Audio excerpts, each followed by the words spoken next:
Hello class. अब मैं दूसरा पार्ट स्टार्ट करता हूँ। पहला पार्ट मैंने अभी कराया था कुछ टाइम पहले, अगर आपने नहीं देखा है तो जाके देख लो। दूसरे पार्ट में हम कवर करने वाले हैं 31 से लेके 50 तक क्वेश्चन जो थे हमारे आज के जो टेस्ट में आए थे, ठीक है। और अभी मैं आपके रिजल्ट का भी अनाउंस करूंगा कि टॉप 10 बच्चे कौन है जिनके मैक्सिमम नंबर बने हैं, ठीक है। तो आपका नाम कभी भी लिया जा सकता है। तो चलो आगे क्वेश्चन स्टार्ट करते हैं। तो ये क्वेश्चन आपसे ये पूछ रहा हूँ कि आपके पास एक पिक्चर दिखाया जा रहा है यहाँ पे एक पिक्चर दिखाया गया। इसमें आपसे ये पूछा गया कि ये जो पिक्चर है ये कौन सी थ्योरी है आपकी। क्या ये क्लासिकल कंडीशनिंग रिस्पॉन्स थ्योरी है, क्या ये ट्रायल एंड एरर थ्योरी है, क्या ये इनसाइड थ्योरी है, या क्या फिर ये इमिटेशन थ्योरी है, ये आपकी कौन सी थ्योरी है। तो आपको कौन से लग रहा। यहाँ पे देखो, ये जो मैडम है और ये जो आपका ये बंदर है, तो इन दोनों का एक्शन देखो, ये भी अपना मुंह खोल रहा और मैडम भी अपना मुंह खोल रही है। यानी कि क्या हो रहा है, यहाँ पे नकल किया जा रहा है। क्या हो रहा है, यहाँ पे नकल किया जा रहा है। आप ध्यान से समझो क्या हो रहा है। यहाँ पे जैसा ये मैडम कर रही है वैसा ये भी कर रहा, या फिर हम ये बोल सकते हैं कि जैसा ये रिएक्शन कर रहा वैसे ये मैडम कर रही है। यानी क्या हो रहा है कि एक दूसरे का नकल कर रहे हैं। क्या कर रहे हैं, एक दूसरे का नकल कर रहे हैं। तो हमारी कौन सी थ्योरी है, ये हमारी थ्योरी है थ्योरी ऑफ इमिटेशन, यानी कि नकल की सिद्धांत है। कौन सा सिद्धांत है, ये नकल का सिद्धांत है। क्लियर है। इनसाइड थ्योरी में क्या था, उसमें चिंपैंजी अपने इनसाइड का यूज कर रहा था। किसका यूज कर रहा था, अपने दिमाग का यूज कर रहा था। ट्रायल और एरर थ्योरी में क्या था, वो बिल्ली थी, वो किसमें थी, पजल बॉक्स में बंद थी। किसमें बंद थी, पजल बॉक्स में थी। और क्लासिकल कंडीशन रिस्पॉन्स थ्योरी में क्या था, जो आपका एक कुत्ता था, जो डॉग था, उसको किसमें एक बांधा गया था और उसके सामने स्टिमुलस रखा गया था। क्लियर है। पर ये वाली जो थ्योरी कौन सी आपकी, नकल की थ्योरी, यानी कि नकल का सिद्धांत, यानी कि imitation, theory of imitation. Clear है। तो इसका क्या हो जाएगा, कमेंट बॉक्स में जवाब दो क्या होगा इसका। तो इसका हो जाएगा ऑप्शन नंबर डी। क्लियर है। आगे बढ़े, चलो आगे देखते हैं अगला क्वेश्चन। अगला क्वेश्चन ये कह रहा कि थॉर्नडाइक के सीखने का ध्यान करने के लिए क्या उपयोग किया। यानी कि थॉर्नडाइक ने जो अपना थ्योरी दिया था, उन्होंने क्या दिया था, उन्होंने जो थ्योरी दिया था उसमें जो स्टडी लर्निंग के लिए क्या यूज किया था उन्होंने। क्या उन्होंने क्लासिकल कंडीशन यूज किया था, क्या उन्होंने स्किनर बॉक्स यूज किया था, क्या उन्होंने पजल बॉक्स यूज किया था, या फिर ऑल ऑफ दिस।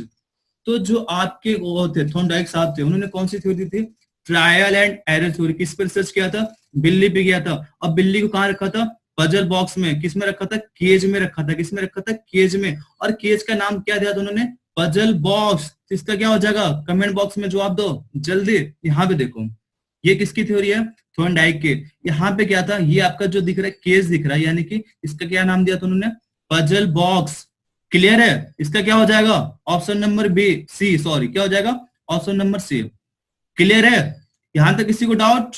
हाँ, ये थ्योरी क्या है, random momentum of the cat. यानी क्या होता है, ये बिल्ली स्टार्टिंग में बहुत ट्राई करती है, बहुत ज्यादा ट्राई करती है, पर इसे जो सक्सेस मिलता है, इसका जो एक तरह से गोल इसको मिलता है, वो क्या होता है, बिल्कुल रैंडम मिलता है। क्लियर है। आगे बढ़ते हैं अगले क्वेश्चन में। अगला क्वेश्चन क्या कह रहा है आपका, कि थॉर्नडाइक ने क्या हुआ था, क्या चीज रखा था एक, यहाँ पे देखो क्या है, hung hungry in a puzzle box is the experiment. यानी कि थॉर्नडाइक ने जो अपना एक्सपेरिमेंट किया था, उसमें क्या एक्सपेरिमेंट किया था, तो उसमें भूखा चीज क्या रखा था। तो यहाँ पे देखो डायग्राम मैंने आपको दिखा दिया है। थॉर्नडाइक ने क्या किया था, पजल बॉक्स है आपका, पजल बॉक्स का ऐसा अरेंजमेंट किया था कि अगर इस बिल्ली का पैर यहाँ पे लीवर पे लगता है, ठीक है, तो लीवर के अरेंजमेंट यहाँ पे देखो कैसा चीज है। ये जो आपका गेट है, ये क्या होगा, थोड़ा सा ऊपर चला जाएगा और गेट खुल जाएगा, और बिल्ली बाहर आके जो यहाँ पे मछली का टुकड़ा रखा हुआ ये खा लेगी इसको। ठीक है। तो उन्होंने पजल बॉक्स में क्या रखा था, बिल्ली रखा था ना, यहाँ पे आपको दिख रहा क्या रखा था उन्होंने, कैट रखा था। क्या रखा था, कैट रखा था। कैसी थी वो, भूखी थी। कैसी थी वो, भूखी थी। इसका क्या हो जाएगा, कमेंट बॉक्स में जल्दी जवाब दो। इसका हो जाएगा आपका ऑप्शन नंबर बी, यानी कि कैट। क्लियर है। अगला क्वेश्चन देखते हैं। अगला क्वेश्चन ये कह रहा कि इनमें से कौन सा जो प्रिंसिपल है जो जिज्ञासा पैदा करता है, क्या जो ट्रेनीज है उनको क्लास में पढ़ाया जा रहा है, तो उनमें कौन सा ऐसा प्रिंसिपल है जो उनके अंदर जिज्ञासा पैदा कर रहा है। यहाँ पे फोकस करो। यहाँ पे क्या, क्यूरियोसिटी। क्या है यहाँ पे, क्यूरियोसिटी, यानी कि जिज्ञासा। जब भी आपका ये शब्द आए ना, आपका जब भी आपका ये शब्द आए, ये वर्ड आए, तो आप समझ जाना कौन से प्रिंसिपल की बात कर रहा हो। मैंने लेक्चर जब पढ़ाया था, मैंने प्रिंसिपल ऑफ टीचिंग में जब पढ़ाया था वहां पे, तो मैंने बताया था प्रिंसिपल ऑफ टीचिंग हमारे दो टाइप के होते हैं। एक होता है हमारा psychological of principle of teaching, दूसरा होता है हमारा कौन सा, दूसरा होता है हमारा जनरल प्रिंसिपल ऑफ टीचिंग। यानी दो टाइप के होते हैं। तो पहले मैं बता चुका हूँ, अगर आपने नहीं देखा वीडियो तो आप जाके वहां पे देख सकते हो। तो किसने कहा था, ये नियम किसमें आता है आपका, ये आता है प्रिंसिपल ऑफ प्लानिंग में। किसमें आता है, प्रिंसिपल ऑफ प्लानिंग में।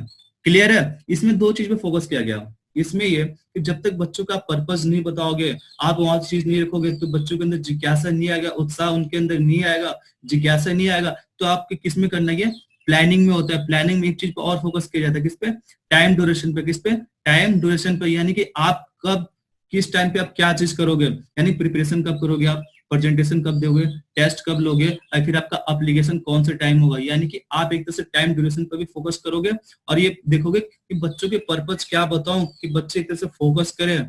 क्लियर है, आगे देखते हैं। अगला क्वेश्चन आपसे ये कह रहा हूं, बहुत प्यारा क्वेश्चन है ये। आपसे ये पूछ रहा हूं, एक शिक्षक सामग्री का विश्लेषण करता है। एक टीचर जो है किसका, यहाँ पे देखो, टीचर किसका एनालाइज करता है, कंटेंट का करता है। किसका करता है, कंटेंट का करता है। और सीखने के उद्देश्य को निर्धारित करता है, यानी जो चीज को सीखना है, जो चीज को लर्न करना है, उसको क्या करता है, वो डिफाइन करता है। क्या करता है, डिफाइन करता है। किसको, जो चीज सीखना है उसको। और उसको क्या कर सकते हैं, यहाँ पे देखो, परिभाषित करता है। क्या करता है, उसको डिफाइन करता है, और साथ ही साथ अंत में उन उद्देश्यों को स्पष्ट रूप से लिखता है। यह कदम शिक्षक के कौन से कदम में आता है, कौन से तहत आता है। क्वेश्चन आपसे ये पूछ रहा हूँ, एक टीचर है, क्या करता है वो, कंटेंट का एनालिसिस करता है, डिटरमाइन करता है, और डिफाइन करता है क्या, लर्निंग से जो चीज है उसका ऑब्जेक्ट, और फाइनल क्या करता है, अंत में क्या करता है, अंत में उसके ऑब्जेक्ट को क्लियर करता है। क्या करता है, उसके ऑब्जेक्टिव को क्या करता है, क्लियर करता है। तो ये स्टेप आपके टीचिंग में किस में आता है, प्रिपरेशन में आएगा, प्रेजेंटेशन में आएगा, टेस्ट में आएगा, या फिर प्लानिंग में आएगा। तो चीजों को समझो, अभी मैंने आपको बताया ये चीज किस में आएगा आपका। आप कंटेंट का एनालिसिस किस में करते हो, क्या प्रेजेंटेशन में करोगे, आप वहां पे प्रेजेंट कर रहे हो, तो क्या वहां पे आप जिसको आपका कंटेंट है उसका आप एनालाइज करोगे, वहां पे क्या करोगे आप, बिल्कुल भी नहीं। तो इसका क्या हो जाएगा, कमेंट बॉक्स में जल्दी जवाब दो। तो इसका हो जाएगा आपका प्लानिंग। प्लानिंग में आप क्या करते हो, जो कंटेंट आप पढ़ाओगे उसका आप एनालाइज करते हो, उसको डिटरमाइन करते हो, उसको डिफाइन करते हो, और अपना जो एक तरह से ऑब्जेक्ट है, ऑब्जेक्टिव जो आपका उद्देश्य है, और सब चीज किसमें करते हो, अपने प्लानिंग में करते हो कि आपको कब क्या करना है, कब चीज क्या नहीं करनी है। ठीक है, तो ये सारा प्रोसेस किसमें आता है आपका, प्लानिंग में। प्रेजेंटेशन में क्या आता है, शो करना, यानी आप बच्चों को कैसे शो करोगे, कैसे बताओगे वहां पे। और वहां पे टेस्टिंग में क्या है, आप उनके लेवल को जांच करोगे। क्या करोगे, आप उनके लेवल की जांच करोगे, उनके लेवल क्या है। और जो आपका एप्लीकेशन में, यहाँ पे आप इससे क्या करते हो, यहाँ पे प्रैक्टिस कराते हो बच्चों से। क्या कराते हो, प्रैक्टिस कराते हो, साथ ही साथ उन्हें गाइड करते हो, और उन्हें करेक्ट चीज बताते हो। क्लियर है यहाँ तक, आगे बढ़े, चलो आगे देखते हो। अगला क्वेश्चन आपसे क्या कह रहा हूँ, अगला क्वेश्चन बहुत बढ़िया क्वेश्चन है। आपके क्या कह रहे हैं, यहाँ देखो, means the problem is separate into its various element and then they are suitable.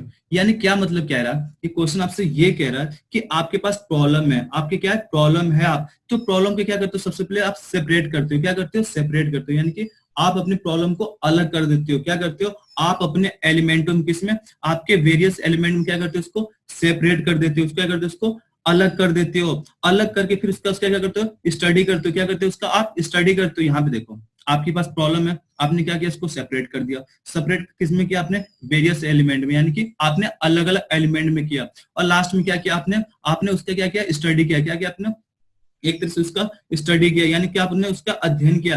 तो ये चीज किसमें होता है, कमेंट बॉक्स में जल्दी जवाब दो। तो इसका हो जाएगा आपका एनालिसिस। क्या हो जाएगा, एनालिसिस। आप दो चीज याद रखना, एक चीज होता है आपका एनालिसिस, दूसरा होता है आपका सिंथेसिस। एनालिसिस में क्या करते हो, जो आपके सामने प्रॉब्लम है, चाहे एक तरह से आपका जो सिलेबस भी है, सिलेबस भी है जो, ठीक है, आपकी प्रॉब्लम है, आप अपनी प्रॉब्लम को क्या करते हो, सेपरेट कर देते हो। क्या करते हो, इसको डिवाइड कर देते हो। और डिवाइड करने के बाद फिर उसका आप क्या करते हो, एक तरह से एनालिसिस करते हो। क्या करते हो, एक तरह से उसकी जांच करते हो। तो ये पूरा प्रोसेस किस में होता है, एनालिसिस में होता है। अब बात करते हैं सिंथेसिस की, इसमें क्या होता है, यहाँ पे क्या किया आपने, ब्रेक किया था। क्या किया था यहाँ पे, आपने सेपरेट किया था, यहाँ पे आपने ब्रेक किया था, सॉरी, आपने यहाँ पे क्या किया था, ब्रेक किया था।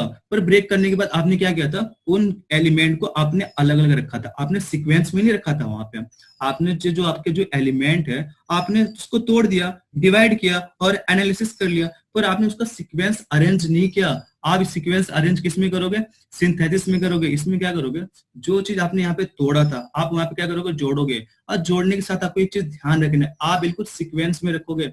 जैसे आप सिलेबस के एनालिसिस कर रहे हो, तो आपने क्या किया, सिलेबस को ब्रेक कर दिया, ठीक है। अब ब्रेक करने के बाद सिंथेसिस में क्या आएगा, तो सबसे पहले आपका क्या आएगा, चैप्टर आ जाएगा, लेसन आएगा, फिर आपका यूनिट आ जाएगा, फिर आपका ब्लॉक आ जाएगा। इस तरह से आपको क्या करना है, एक सीक्वेंस में उसको अरेंज करना है। तो आपने अगर सीक्वेंस में उसको जोड़ दिया तो ये होता है हमारा सिंथेसिस, और आपने तोड़ दिया और जांच किया तो ये होता है हमारा एनालिसिस। क्लियर है, आगे बढ़ते हैं। अगला क्वेश्चन क्या कह रहा है आपसे, यहाँ पे देखो बहुत प्यारा क्वेश्चन है। इसमें इसमें ये कह रहा स्टोपेक्शन एंड दूसरा चीज ऐसा क्या है जो main method to be considered in education psychology, educational psychology. यानी क्वेश्चन आपसे ये पूछ रहा हूं, दो चीजें आप चाहते हो, एजुकेशनल साइकोलॉजी क्या करना चाहते हो, आप उसका एक तरह से कंसिडर करना चाहते हो, यानी क्या कर सकते हो आप उसका एक तरह से स्टडी करना चाहते हो, उसका अध्ययन करना चाहते हो। तो इसमें दो चीजें, दो मेन फैक्टर है, एक आपका होगा इंट्रोस्पेक्शन और दूसरा ऐसा कौन सा है जो मेन मेथड आपका क्या है, क्या आपका बिहेवियर है, आपके क्या कैरेक्टरिस्टिक है, कैरेक्टर है, इंटरेस्ट है, या फिर ऑब्जर्वेशन है। तो मैंने आपको जो पढ़ाया था एजुकेशनल साइकोलॉजी, तो जो एजुकेशनल हमारे साइकोलॉजी होते हैं इन पे स्टडी करने के तो अलग अलग तरीके हैं, बहुत से तरीके हैं, पर इसके दो मेन मेथड है। कौन कौन से है, पहला होता है आपका इंट्रोस्पेक्शन, इसका दूसरा नाम क्या है, सेल्फ स्टडी, और इसके अलावा जो दूसरा मेन पार्ट है इसका कौन है, वो आपका ऑब्जर्वर, क्या इसका, ठीक है, इसका क्या आपका ऑब्जर्वेशन, क्या आपका ऑब्जर्वेशन। पहला क्या आपका इंट्रोस्पेक्शन और दूसरा क्या आपका ऑब्जर्वेशन यानी कि अवलोकन। ये आपके एजुकेशनल साइकोलॉजी के स्टडी करने के सबसे दो मेन मेथड है। क्लियर है यहां तक, आगे बढ़े, आगे देखते हैं। अगला क्वेश्चन देखते हैं। अगले क्वेश्चन में ये क्या है आपसे, इसमें कह रहा है कि पाउलो ने क्या किया था, क्लासिकल कंडीशनिंग रिस्पॉन्स कर दिया था, किस पे स्टडी किया था, डॉग पे किया था, किस पे किया था, डॉग पे किया था। पाउलो साहब ने जो थ्योरी दी थी लर्निंग की, किस पे दी थी, डॉग पे दिया था। उस थ्योरी के क्या नाम है, क्लासिकल कंडीशनिंग रिस्पॉन्स थ्योरी। और उसमें ये पूछ रहा हूं कि उसमें कंडीशन स्टिमुलस के लिए, कंडीशन स्टिमुलेट के लिए उन्होंने क्या यूज किया था, उन्होंने कंडीशन स्टिमुलेट के लिए क्या यूज किया था, क्या उन्होंने उसके भोजन को प्रेजेंट किया था, क्या बेल यूज किया था, या फिर आपका कंजप्शन ऑफ फूड यानी कि भोजन का सेवन किया था, या फिर लास्ट आपका क्या है, salivation to the bell is conditioned response यानी कि घंटी बजाने पर लार का आना, ये कंडीशनिंग प्रक्रिया है। तो उन्होंने कंडीशनिंग स्टिमुलस के लिए क्या यूज किया था, क्या यूज किया था भाई, देखो एक चीज था आपका स्टिमुलस, दूसरा क्या था रिस्पॉन्स, ठीक है। तो उन्होंने क्या किया था, पहले उन्होंने उसके पास खाना दिया था, क्या दिया था, खाना दिया था, जिससे उसके मुंह से क्या था, नेचुरल रिस्पॉन्स दे रहा था, क्या आ रहा था, उसके मुंह से सलाइवा यानी कि लार टपक रहा था। अब उन्होंने क्या किया, घंटी का खाने के साथ क्या किया, एसोसिएट कर दिया। कौन से नियम लगा यहाँ पे, एसोसिएशन का नियम लगा, किसने दिया था, थॉर्नडाइक साहब ने। तो उन्होंने क्या किया, एक चीज को दूसरी चीज से क्या किया था, कंडीशनिंग किया था। तो कंडीशनिंग के लिए जो उन्होंने स्टिमुलेट यूज किया था, जो उन्होंने स्टिमुलेट यूज किया था, स्टिमुलस यूज किया था, वो क्या था आपका, घंटी थी ना, वो क्या था। तो क्या हो जाएगा इसका, इसका हो जाएगा आपका बे यानी कि बेल। थोड़ा इसके बारे में आपको डिटेल से मैं बता दूंगा अभी आगे आगे वाले टर्न में, ठीक है। अगला क्वेश्चन क्या है आपका, ये आपके अलग अलग थ्योरी है, तो इसमें क्या करना, आपको मिलाना कि इसमें से कौन सा सही है। तो यहाँ पे देखो पहले नंबर पे क्या आपका कंडीशनिंग रिस्पॉन्स थ्योरी यानी कि क्लासिकल कंडीशनिंग रिस्पॉन्स थ्योरी के बारे में बात करें तो किसने दिया था, तो ये दिया था आपके, किसने दिया था, ये दिया था पाउलो साहब ने। किसने दिया था, पाउलो साहब ने। यानी कि पहले क्या हो जाएगा, आर हो जाएगा। देख लेते हैं कहाँ पे आ रहे हैं, तो यहाँ पे आ रहा है, चलो ठीक है, यहाँ पे आ रहा है हमारा, पहला मिल गया हमें। दूसरा देखते हैं, दूसरे पे कौन सी थ्योरी हमारी है, trial and error theory. Trial and error theory किसने दिया था, तो ये दिया था आपके थॉर्नडाइक साहब ने। किसने दिया था, थॉर्नडाइक साहब ने। तो दूसरे का क्या हो जाएगा, यहाँ पे देखो आप, दूसरे पे क्या मेंशन आपका, यहाँ पे क्या है, क्यू है ना, तो पहला हमें आर मिल गया, दूसरा हमारा क्यू हो गया। अब तीसरा तो जो बच्चा पी होगा, चलो देख ही लेते हैं तीसरा। तीसरा क्या हमारा, दूसरी थ्योरी कौन सी हमारी, इनसाइड थ्योरी। कौन सी थ्योरी है, इनसाइड थ्योरी। किसने दिया था, तो ये दिया था आपको, किसने, किसने दिया था ये तीसरा, कमेंट बॉक्स में जवाब दो। तो ये दिया था आपके कॉलर साहब ने, यानी तीसरे क्या हो जाएगा, पी हो जाएगा। यानी इसके अकॉर्डिंग हमारा क्या बट रहा, ये लास्ट ऑप्शन है, तो क्या हो जाएगा इसका ऑप्शन नंबर डी हो जाएगा। पहले नंबर पे आपका आर आएगा, दूसरे पे आपका क्यू आएगा, और तीसरे पे पी आएगा। आपको क्लियर है, चलो आपको एक बार और दिखा देता हूँ इसको डायग्राम, आपको अच्छे से समझ में आ जाएगा, ठीक है। तो जो हमारी थ्योरी ऑफ लर्निंग है, ये कौन सी हमारी 4-5 है, क्लासिकल कंडीशनिंग रिस्पॉन्स थ्योरी या थ्योरी ऑफ स्टिमुलस किसने दिया था आपका, पाउलो साहब ने दिया था। किस पे दिया था, कुत्ते पे दिया था, डॉग पे दिया था। क्लियर है। दूसरी हमारी कौन सी थ्योरी है, ट्रायल एंड एरर थ्योरी। किसने दिया था, थॉर्नडाइक साहब ने दिया था। किस पे दिया था, बिल्ली पे दिया था। किस पे दिया था, कैट पे दिया था। और जो तीसरा आपका इनसाइड थ्योरी किसने दिया था, आपके कॉलर साहब ने, जो थे आपके गेस्टाल्ट थे। कैसे साइंटिस्ट थे? गेस्टाल्ट थे। और तीसरा चौथा आपका क्या है? ऑपरेंट कंडीशनिंग थ्योरी, यानी किसने दिया था? स्किनर ने दिया था। और लास्ट जो हमने अभी जब हमने क्लास स्टार्ट किया था तो आपकी थ्योरी आई थी उसमें, कौन सी? इमिटेशन की थ्योरी। किसने दिया था आपका? बॉन्डेरा ने दिया था। किसने दिया था? बॉन्डेरा ने दिया था। क्लियर है यहां तक? चलो आगे देखते हैं। अगला क्वेश्चन क्या है आपका? According to Skinner response will be strength it if the followed by, यानी कि जो स्किनर के अनुसार किया जाता है कि प्रतिक्रिया को मजबूत किया जाए, यानी कि क्या चीज है आपका? स्किनर ने क्या कहा था? स्किनर के अनुसार यदि ये चीज अनुसरण किया जाए, ये चीज किया जाए, तो आप रिस्पॉन्स के लिए क्या करोगे? एक तरह से आप उन्हें मजबूर कर दोगे। तो आपको क्या करना है? इसका जवाब दो कमेंट बॉक्स में। क्या होगा इसका? ए होगा, बी होगा, सी होगा या डी होगा? आप चीज चाहते हो कि अगला बंदा रिस्पॉन्स देने के लिए एक तरह से मजबूर हो जाए, ठीक है? आप अगला बंदा क्या है? रिस्पॉन्स देने के लिए बिल्कुल हाजिर हो जाए। तो आपको क्या चीज करना पड़ेगा? तो आपको पॉजिटिव रेनफोर्समेंट करना पड़ेगा। क्लियर है? तो इसका क्या हो जाएगा? ऑप्शन नंबर डी हो जाएगा।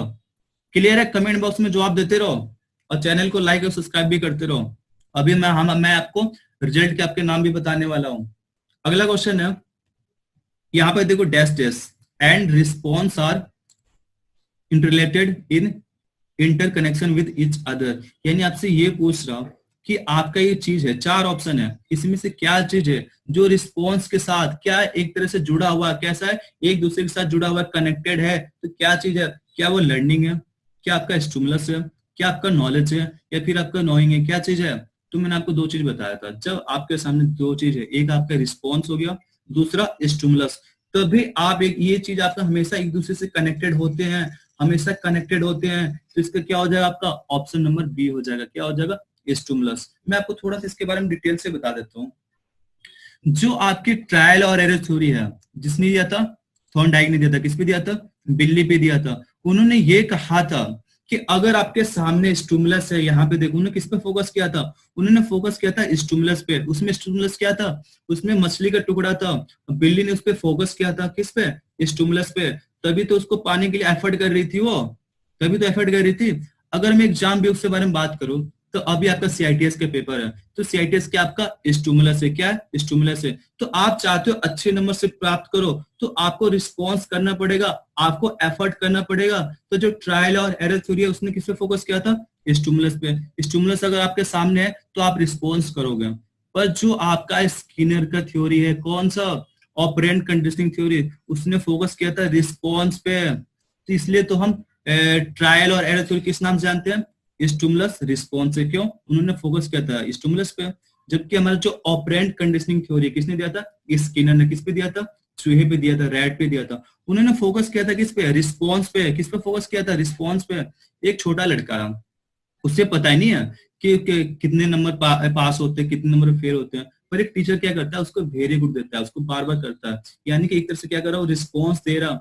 तो अगर बच्चा अच्छा कर रहा है तो उन्होंने वेरी गुड दिया, बच्चे को थोड़ा सा उसे अच्छा लगा कि यार मुझे वेरी गुड मिल गया, तो अगली बार और एफर्ट करेगा, अगली बार और एफर्ट करेगा। यानी किस पर फोकस किया जा रहा?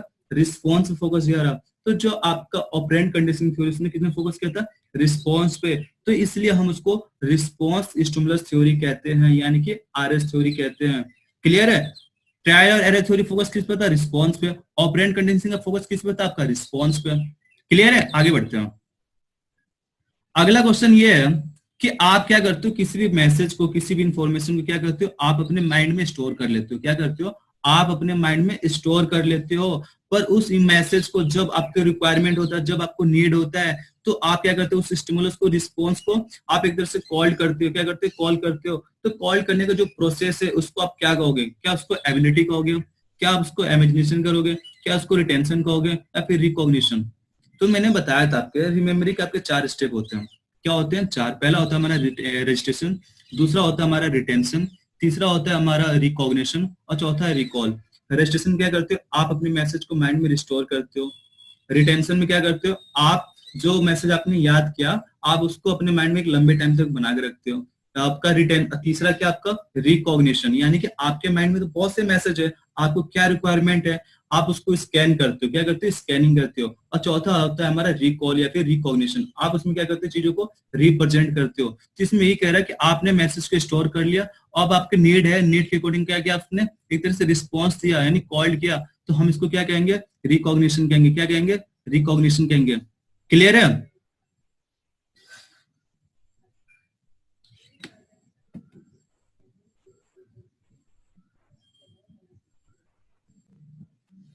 अब आ गया वो टाइम, अब मैं रिजल्ट अनाउंस करने वाला हूं कि आज का रिजल्ट आपका कैसा रहा, कौन टॉप पे रहा और कौन नीचे रहा। ठीक है, तो चलो नाम एक बार अनाउंस कर देता हूँ, कौन क्या है क्या नहीं है। ठीक है, तो सबसे पहले आपके नाम आ रहे बोर्ड पे, आप अपना नाम यहाँ पे चेक कर सकते हो कि आप अभी कहाँ पे हो। अगर आप भी चाहते हो यहाँ पे टॉप 3 में आने के लिए, तो आपको क्या करना पड़ेगा, कंटिन्यू रोज क्लास करनी पड़ेगी। मैं हर दूसरे दिन ऑब्जेक्टिव क्वेश्चन कराऊंगा, आज मैंने करा दिया, कल का ब्रेक रहेगा, कल आपकी थ्योरी क्लास होगी, फिर उसके अगले दिन मैं ऑब्जेक्टिव आपका टेस्ट लूंगा। क्लियर है, हर दूसरे दिन आपका ऑब्जेक्टिव टेस्ट होगा। अगर आप चाहते हो रोज ऑब्जेक्टिव टेस्ट देना तो कमेंट बॉक्स में बता सकते हो। तो पहला नाम है काजल सिंह, जो है हमारी ये एनएसटीआई वडोदरा से। दूसरे नंबर पे कौन आपके शिव नारायण, ये है हावड़ा से। तीसरे नंबर पे प्रेम सर, ये है देहरादून से। चौथे नंबर पे कृष्ण करिश्मा मैम, ये है नोएडा से। और जो पांचवा है ये नाम मेंशन नहीं था, ये बस लिखा हुआ था PQR, तो ये आपके है नोएडा से। कहाँ से आपके, ये नोएडा से है। 1 मिनट, 2 2 4 5, ये मुंबई से, सॉरी।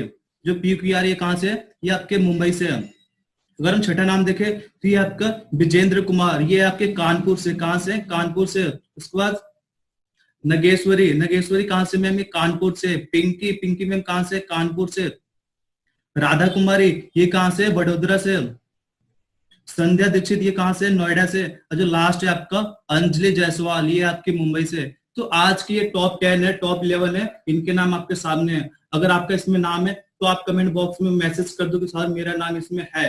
अगर आप चाहते हो कि आगे क्लास में आप यहाँ पे टॉप 5 में दिखो, तो आप कंटिन्यू रोज क्लास करो, और बाकी की जो वीडियो आप उससे देख लो, आपको बहुत ज्यादा यूजफुल होने वाली है, क्योंकि मैंने बिल्कुल सीक्वेंस में उसको अरेंज किया है। जिसका जिसका नाम है वो अपना नाम कमेंट बॉक्स में जरूर बताएगा सर मेरा नाम इसमें है। ठीक है, चलो आगे के 2 4 क्वेश्चन और देख लेते हो, बाकी क्लास हम फिर और नेक्स्ट टाइम देखेंगे। अगला क्वेश्चन आपसे ये कह रहा हूँ, टीचिंग इज है, टीचिंग क्या आपका, अभी मैंने बताया था टीचिंग क्या केस है, इफेक्ट है, बोथ है या फिर नन ऑफ दिस है। इससे पहले हमने क्वेश्चन जो किया था वो तो आपका क्या लर्निंग था, ये आपका टीचिंग है। तो टीचिंग क्या आपका, टीचिंग आपका केस है। लर्निंग अभी हमने इससे पहले क्वेश्चन किया था, क्या था वो आपका इफेक्ट था। टीचिंग क्या आपका, ये कारण है, सॉरी हाँ ये कारण है, और इसका प्रभाव क्या आपका लर्निंग है। क्लियर है यहाँ तक, चलो आगे देखते हो। अगला क्वेश्चन क्या कह रहा हूं, यहाँ पे देखो। अगला क्वेश्चन ये दे रहा है आपका, हैबिट आर डिफरेंट, क्या आपका फ्रॉम इंस्टिक्ट, यानी कि इसमें आपसे ये कह रहा है जो आपकी हैबिट है, जो आपकी आदत है, क्या है ये प्रवृत्ति से अलग है। किससे अलग है, आपकी इंस्टिक्ट से आपकी अलग है। पर जो आपकी क्या है यहाँ पे प्रवृत्तियां जन्मजात होती है, यानी कि जो आपका ये इंस्टिंक्ट होता है ना, आपका इंस्टिंक्ट, ये आपका क्या होता है इनबॉर्न होता है, क्या होता है एक तरह से जन्मजात होती है। तो आपसे ये क्वेश्चन ये पूछ रहा, सिंपल सा क्वेश्चन आपसे, ये आपसे ये पूछ रहा हैबिट क्या है, क्या हैबिट आपके जन्म से होता है, क्या इसको आप डेवलप कर सकते हो, क्या एक तरह से आपके इनहेरिटरी होता है, यानी कि आपके वंश चला आ रहा है, या फिर नन ऑफ दिस, जिसका क्या होगा।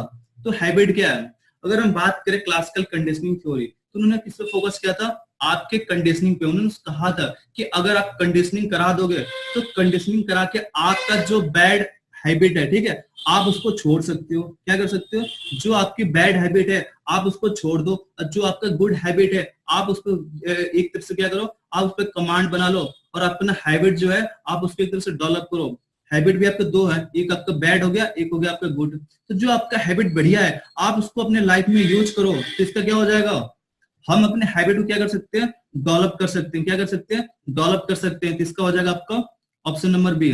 क्लियर है यहां तक। अगला क्वेश्चन देखते हैं। अगला क्वेश्चन ये आपका आत्मबल किससे संबंधित है, क्या आत्मबल आपका इंस्टिंक्टिव जो है किससे संबंधित है, क्या आपका कॉग्निटिव होता है, क्या अफेक्टिव होता है, क्या आपका ये कोनेटिव होता है, या फिर ऑल ऑफ दिस। इसका क्या होगा, कमेंट बॉक्स में जवाब दो। अब तो मैंने आपको नाम भी बता दिया, कमेंट बॉक्स में जल्दी जल्दी जवाब दो अपना, क्या होगा इसका, ए बी या सी या डी। आपसे ये पूछा जाता है आत्मबल हमेशा किससे जुड़ा होता है, तो हमेशा किससे जुड़ा होता है, इमोशनल से जुड़ा होता है। किससे जुड़ा होता है, इमोशनल से। और ये किससे संबंधित है, तो सबके सभी से संबंधित है आपका। क्या हो जाएगा इसका, ऑल ऑफ दिस। क्या हो जाएगा, ऑल ऑफ दिस। क्लियर है यहां तक, आगे बढ़े, चलो आगे देखते हैं अगला क्वेश्चन। अगला क्वेश्चन आपसे ये पूछ रहा है सीआईटीएस। अभी हम क्या कर रहे हैं, सीआईटीएस कर रहे हैं ना, तो हमें फुल फॉर्म पता होना चाहिए। बहुत से बच्चे ऐसे हैं जिन्हें ये पता नहीं है कि सीआईटीएस का पूरा नाम क्या है। तो क्या हो जाएगा इसका, जल्दी कमेंट बॉक्स में जवाब दो, क्या होगा इसका, ए होगा, बी होगा, सी होगा या डी होगा। क्या हम इसे क्राफ्टमैन इंस्ट्रक्टर ट्रेनिंग स्कीम के नाम से जानते हैं, क्या इसे हम क्राफ्टमैन इंस्टीट्यूट ट्रेनिंग स्कीम के नाम से जानते हैं, क्या क्राफ्ट इंस्ट्रक्टर ट्रेनिंग स्कीम के नाम से जानते हैं, या नन ऑफ दिस। इसका जवाब क्या होगा, कमेंट बॉक्स में जल्दी मैसेज करो, क्या होगा इसका, क्या होगा। तो इसका होता है कोई क्राफ्ट इंस्ट्रक्टर ट्रेनिंग स्कीम, यानी ऑप्शन नंबर कौन सा हो जाएगा, ऑप्शन नंबर आपका बी हो जाएगा, सी हो जाएगा, क्या हो जाएगा इसका, तो इसका हो जाएगा आपका ऑप्शन नंबर सी, यानी कि craft instructor training scheme. Clear है, स्कीम सॉरी, क्लियर है यहां तक, आपको पता होना चाहिए। आप सीआईटीएस कर रहे हो तो इसका फुल फॉर्म क्या है। अगला क्वेश्चन देखते हो। अगला क्वेश्चन देखो यहाँ पे, यहाँ पे एक चीज मेंशन है, गेस्टाल्ट इज द वर्ड, यानी जो गेस्टाल्ट आपका शब्द है ये कैसा शब्द है, क्या आपका जर्मन लैंग्वेज है, क्या आपका लैटिन लैंग्वेज है, क्या आपकी ये पर्शियन लैंग्वेज है, या आपका नॉन ऑफ दिस। क्या होगा इसका, कौन सा लैंग्वेज है, कमेंट बॉक्स में जल्दी जवाब दो, कौन सा है, जर्मन या लैटिन। जल्दी, जवाब नहीं आ रहे आपके, जल्दी बताओ क्या होगा इसका, ए या बी। ये क्वेश्चन जो है ना बहुत से बच्चों के बहुत सही है ये। तो गेस्टाल्ट क्या आपका एक शब्द है, कैसा आपका जर्मन है, कैसा आपका जर्मन है, कैसा आपका जर्मन है। आपसे पूछ लिया जाता है कि जो इनसाइड थ्योरी है किसने दिया था, कॉलर साहब ने दिया था। कॉलर साहब किस देश के थे आपके, कैसे थे आपको, जर्मन थे, कैसे थे, जर्मनी थे वो।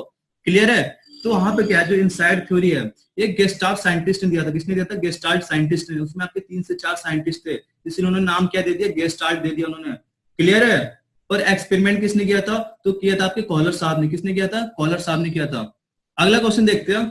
अगला क्वेश्चन आपका ये है कि इवान पाउलो वाज, यानी जो इवान पाउलो थे किस देश के साइंटिस्ट थे, किस देश के थे आपके, किस देश के साइकोलॉजिस्ट थे वो। क्या वो जर्मन थे, क्या अमेरिकन थे, क्या रशियन थे, या फिर ऑल ऑफ दिस। कहां गए थे आपके, मैंने स्टार्टिंग में बताया था आपको, डायग्राम भी दिखाया था। जल्दी जल्दी कमेंट बॉक्स में जवाब दो, क्या होगा इसका, ए होगा, बी होगा, सी होगा या फिर डी होगा। जल्दी जवाब दो कमेंट बॉक्स में। तो जो आपके इवान पाउलो साहब थे, क्लासिकल कंडीशनिंग थ्योरी दी थी, ये कैसे थे आपके, रशियन साइंटिस्ट थे। कैसे थे आपके, रशियन थे। और जो आपके स्किनर और थॉर्नडाइक साहब थे ये आपके अमेरिकन थे। और जो कोहलर थे ये कहाँ के थे, ये आपके थे जर्मन के। कहाँ के थे आपके, जर्मनी के। क्लियर है। चलो आगे देखते हैं अगला क्वेश्चन। इसके बारे में हम दिखा देता हूँ। यहाँ पे देखो, ये आपके पाउलो साहब है। कौन है, पाउलो साहब। इन्होंने किस पे किया था, इन्होंने कौन सी थ्योरी दी थी, इन्होंने क्लासिकल कंडीशनिंग रिस्पॉन्स थ्योरी दिया था। किस पे दिया था, इन्होंने डॉग पे रिसर्च किया था। ये कैसे थे आपके, रशियन साइकोलॉजिस्ट थे। क्लियर है। इन्होंने किसका यूज किया था, डॉग का यूज किया था लर्नर के लिए। शायद आपको क्लियर हो गया होगा। अगला क्वेश्चन देखते हो। अगला ये क्वेश्चन ये है, ठीक है। आप इसका कमेंट बॉक्स में जवाब दो कि कौन से क्रो एंड क्रो ने एजुकेशनल साइकोलॉजी के लिए क्या डेफिनेशन दिया था, क्या चीज बताया था उन्होंने। उनके अकॉर्डिंग एजुकेशनल साइकोलॉजी क्या है, क्या होगा इसका, जल्दी क्विक, ए बी सी या डी। क्या होगा इसका, जल्दी जवाब दो, क्या होगा इसका, जल्दी। जवाब नहीं आ रहे आपके, ए होगा, बी होगा, सी होगा, डी होगा, क्या होगा। चलो मैं आपको बता देता हूँ। क्रो एंड क्रो ने क्या हुआ था, एजुकेशनल साइकोलॉजी को उन्होंने डिफिनेशन ये बताया था। क्या बताया था उन्होंने, जल्दी जवाब दो। तो उन्होंने ये बताया था कि हमारा जो क्या है साइकोलॉजी है, क्या हमारा जो साइकोलॉजी है, ठीक है। तो जो हमारा साइकोलॉजी है इसमें से क्या एजुकेशन हमारा अलग है, साइकोलॉजी अलग है। तो उन्होंने यहाँ पे इसका ऑप्शन क्या हो जाएगा, आपको मैं पहले दिखा देता हूँ फिर आपको एक्सप्लेन कर देता हूँ। उन्होंने ये कहा था कि एजुकेशनल साइकोलॉजी जो है आपकी जन्म से लेकर कहां तक, जन्म से लेकर, यहां देखो इस वहां पे मेंशन आपके कहां से, बर्थ से लेकर, जन्म से लेकर वृद्ध अवस्था तक सीखने के लिए, यानी जो आपका लर्निंग एक्सपीरियंस है, क्या आपका जो आपका लर्निंग एक्सपीरियंस है, यहाँ पे देखो क्या मेंशन है, लर्निंग एक्सपीरियंस, यानी कि जन्म से लेकर और अवस्था तक जो आपका लर्निंग एक्सपीरियंस है उसका डिस्क्राइब करना, एक्सप्लेन करना क्या कहलाता है, एजुकेशनल साइकोलॉजी कहलाता है। क्या है, एजुकेशनल साइकोलॉजी कहलाता है। क्लियर है। इसका क्या हो जाएगा, ऑप्शन डी हो जाएगा। क्या हो जाएगा, ऑप्शन डी। चलो मैं आपको और क्लैरिटी के साथ बता देता हूँ। क्रो ने दो डेफिनेशन दिया, जनरल साइकोलॉजी का उन्होंने अलग दिया और एजुकेशनल साइकोलॉजी का डेफिनेशन उन्होंने अलग दिया। जनरल साइकोलॉजी के लिए उन्होंने ये कहा human behaviour and human relationship, यानी कि मानव का व्यवहार और मानव का रिलेशनशिप का जो अध्ययन है, जो स्टडी है, ये आपकी जनरल साइकोलॉजी कहलाती है। पर उन्होंने क्या कहा, भाई एजुकेशनल साइकोलॉजी में डिफरेंट हो गए, वो अलग हो गए। उन्होंने क्या कहा कि हर व्यक्ति जन्म लेता है और बुढ़ी अवस्था तक जाता है। क्या होता है, बुढ़ी अवस्था तक जाता है, यानी बर्थ से लेकर अपने ओल्ड एज तक, यानी कि जन्म से लेकर जब तक बूढ़े होते हैं, कुछ न कुछ उनका क्या होता है, एक लर्निंग एक्सपीरियंस होता है। क्या होता है, लर्निंग एक्सपीरियंस होता है। उस लर्निंग एक्सपीरियंस का एक्सप्लेन करना और डिस्क्राइब करना क्या कहलाता है, एजुकेशनल साइकोलॉजी। क्लियर है? उन्होंने जनरल साइकोलॉजी की डेफिनेशन उन्होंने अलग दिया और एजुकेशनल साइकोलॉजी की डेफिनेशन उन्होंने अलग दिया। क्लियर है? आगे बढ़े, चलो आगे देखते हैं। यहां पे देखो अगला क्वेश्चन ये आपका, स्किनर ने क्या जनरल साइकोलॉजी के लिए क्या डेफिनेशन दिया था, क्या दिया था उन्होंने? कोई भी बताएगा क्या होगा इसका? कमेंट बॉक्स में जल्दी जवाब दो। क्या इसका ए होगा, क्या इसका बी होगा, क्या इसका सी होगा या डी होगा, क्या होगा इसका? तो स्किनर साहब ने कहा था जनरल साइकोलॉजी के लिए। यहाँ पे देखो ये एजुकेशनल साइकोलॉजी की बात नहीं हो रही, यहाँ पे बात हो रही है जनरल साइकोलॉजी की। तो उन्होंने ये कहा था साइकोलॉजी जो है आपका, psychology is science of experiment and behaviour, sorry experience and behaviour, यानी कि उन्होंने ये बताया था जो साइकोलॉजी है क्या है, साइकोलॉजी बिहेवियर और आपके एक्सपीरियंस का विज्ञान है। कैसा विज्ञान है? आपके एक्सपीरियंस का और आपके बिहेवियर को साइंस को हम क्या कहते हैं, साइकोलॉजी कहते हैं। स्किनर साहब ने ये कहा। पर अगर हम बात करें कि स्किनर साहब ने एजुकेशनल साइकोलॉजी के लिए क्या डेफिनेशन दिया, तो चलो देख लेते हैं। यहाँ पे देखो उन्होंने ये बताया, यहाँ पे जनरल साइकोलॉजी क्या बताया उन्होंने कि psychology is the science of experience and behaviour, यानी कि मानव का जो एक्सपीरियंस है और बिहेवियर है, इसके जो विज्ञान है, उसके विज्ञान को हम क्या कहते हैं, साइकोलॉजी कहते हैं। क्लियर है? पर अगला जो डेफिनेशन है उन्होंने क्या दिया, एजुकेशनल साइकोलॉजी के लिए उन्होंने ये कहा कि एजुकेशनल साइकोलॉजी की वो ब्रांच है जो किससे रिलेटेड है, आपके स्टडी से और लर्निंग से। किससे? आपके स्टडी से और लर्निंग से। उन्होंने ये बताया कि अगर हम एजुकेशनल साइकोलॉजी को अपने लर्निंग में और अपने स्टडी में अगर यूज करेंगे तो हमारा जो लर्निंग है, हमारा जो स्टडी है, बिल्कुल बेस्ट हो जाएगा, बिल्कुल बेस्ट हो जाएगा। क्लियर है यहां तक? किसी को डाउट? तो आज की क्लास के लिए इतना रखते हैं। अगर सेशन आपको अच्छा लगा तो लाइक कर दो, सब्सक्राइब कर दो और अपने दोस्तों को शेयर कर दो। ठीक है? अगर चाहते हो कि हर दूसरे दिन आपका टेस्ट हो तो कमेंट बॉक्स में जवाब दो। मैं काम करता हूँ, कमेंट बॉक्स में एक लिंक शेयर कर देता हूँ, आप वहां से मेरा ग्रुप जब भी ज्वाइन कर सकते हो। ठीक है? अगर आपको अच्छा लगा तो लाइक कर दो इसको। और जिसका अगर नाम नहीं आया ना तो उसके लिए कोई दिक्कत की बात नहीं है, आप तैयारी करो। अभी आपके पास 10-15 दिन और टाइम है। आप अपने आप को एक तरह से डेवलप कर सकते हो कि आपके पीओटी में बिल्कुल 80% के नंबर आ जाए, 80 प्लस करके नंबर आए। आप चाहते हो बिल्कुल बेस्ट हो तो आपको डेली प्रैक्टिस करना पड़ेगा। क्या? आपको डेली प्रैक्टिस करना पड़ेगा। तो आपको क्या करना है, डेली मैं आपको एक काम करूंगा, लिंक प्रोवाइड करूंगा। ठीक है? आप उस पर क्लिक करके आप क्या कर सकते हो, डेली उस पर टेस्ट दे सकते हो। तो आज की क्लास के लिए इतने रखते हैं। जय हिंद, जय भारत।